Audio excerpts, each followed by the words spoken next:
मानेको हुन्न म यहाँलाई पुजौ त के अरे मलाई दिमाग खराब अनि यसरी मेरो घरमा पनि शान्ति भएको छ सत्य परमेश्वर यहाँ चाहिँ के छ भने स्वर्ग जाने हो भयो मलाई विश्वास गर म तिमीलाई स्वर्ग लान्छु अहिले विश्वास गर अहिले नै लान्छु भनेर भन्नुभएको छ परमेश्वरले अनि यसरी म पनि परिवर्तन भयो अहिले राम्रै छ ठिकै छ पहिले भन्दा त अहिले ठिकै छ आशिष पनि पाएको हो कि जस्तो लाग्छ आशिष पनि पाएको हो भन्ने मलाई पनि विश्वास छ पहिले अस्पतालमा जाँदाखेरि बुढाबुढी गयो नि त चेक त गरायो त्यो चेकमा अस्पतालमा 10 रुपैयाँमा दबाई किन्ने पैसै हुन्थेन अनि अलिअलि उयो किन्नुहरू आयो तर अहिले चाहिँ त्यति सामान चाहिँ छैन है दबाईहरू किन्नु ओर्नु यताउता घर चाहिँ चल्दैछ दुःख सुख यस्तै छ अनि त्यहाँदेखि यो कुराहरू चाहिँ मैले यो यस्तो परमेश्वर यस्तो भनेर चाहिँ मैले किन सुनाउँछु तपाईँहरूलाई भन्ने कुराहरू म यहाँ अलिकति व्याख्या पढ्नेछु 2 तिमोथी 4:2 मा हेर्छु ल Mian yang bersuai ayat kali di preaching Torah sudah haraga point number 1 2 Timothy 4:2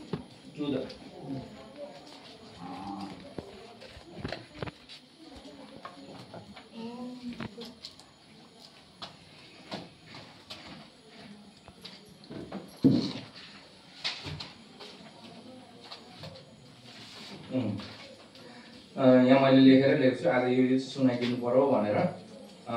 4:2 वचन प्रचार गर समय र बेसमत तत्पर बस्नु उति देऊ उत्साह देऊ र धेरै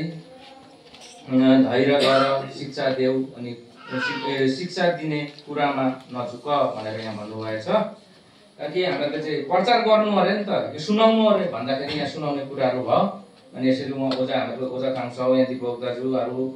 दिपक ओजा एभन्जलिस्ट ओजा दिपक अनि ओजा कान्छौ म अरु भएर चाहिँ यो एक अर्कामा चाहिँ हामी पैसा कमाउनुको लागि हैन तर सुसमाचार चाहिँ सुनाउ उनीहरुले मानोस् या नमानोस् मतलब छैन तर यसै भ्यू चाहिँ छर्दिराखे भनेर चाहिँ बाइबलमा त्यही भएर आज सबैजनाले अमेरिकनदेखि पैसा आउँछ र हामी खान्छौं भन्नुको लागि यो बिजनेस गरेको हैन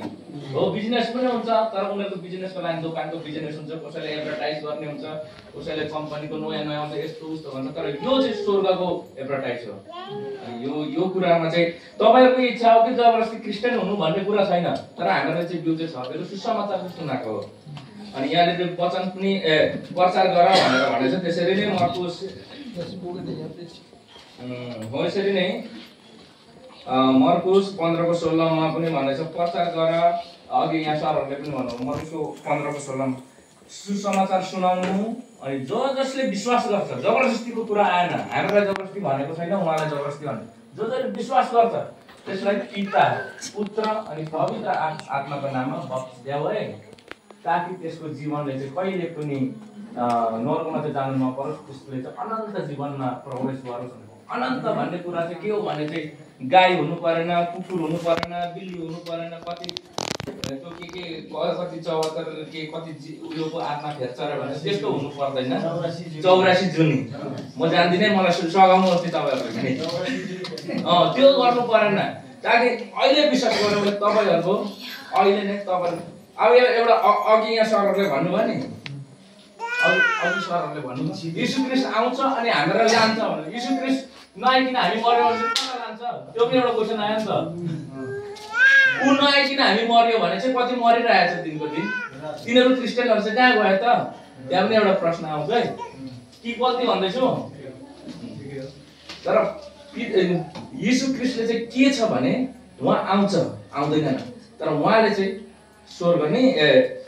परमेश्वर एउटा अनि येशू ख्रीष्ट पवित्र आत्मा उहाँले पठाउनु भएको छ अनि स्वर्गदूतहरु पनि छ उहाँसँग अनि हामीहरुको आत्मा चाहिँ हामीहरुको अन्तिम शास्त्र सट्टै फेरेर गइसकेपछि यहाँ पुलमा ठक्कै लगाएर ठक्कै लगे जस्तो हामीहरुको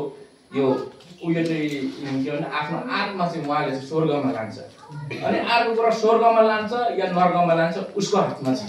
कुनै ग्यारेन्टी छैन तर यसमा चाहिँ पालना गर भनेर भनेछ है उ पनि आउनुहुन्छ तर उ आउनुभन्दा पहिले चाहिँ त्यो हामीहरुको अन्तिम श्वास सबै छोडेपछि चाहिँ यो चाहिँ कहाँ जान्छ भन्ने कुराहरु चाहिँ त्यतिखेर थाहा हुन्छ अनि त्यहाँदेखि जसले विश्वास गर्छ त्यसको विश्वास गर्नु बित्तिकै उहाँको जीवनको पुस्तक किताब लेख्नु थालेको हुन्छ स्वर्गको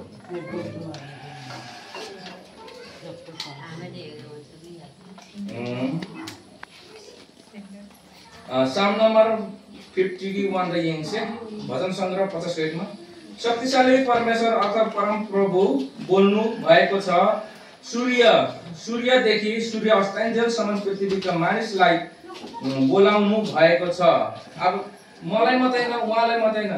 यो संसारको सूर्य भनेको घाम नि सुरुवात एउटा सन्त साउथदेखि नर्थदेखि साउथसम्म नै सबै संसारमा भएको मान्छेलाई चाहिँ बोलाएको छ उहाँले चाहिँ, हो। उहाँले चाहिँ सबैलाई बोलाउनु भएको छ। तर आफ्नो इच्छा है,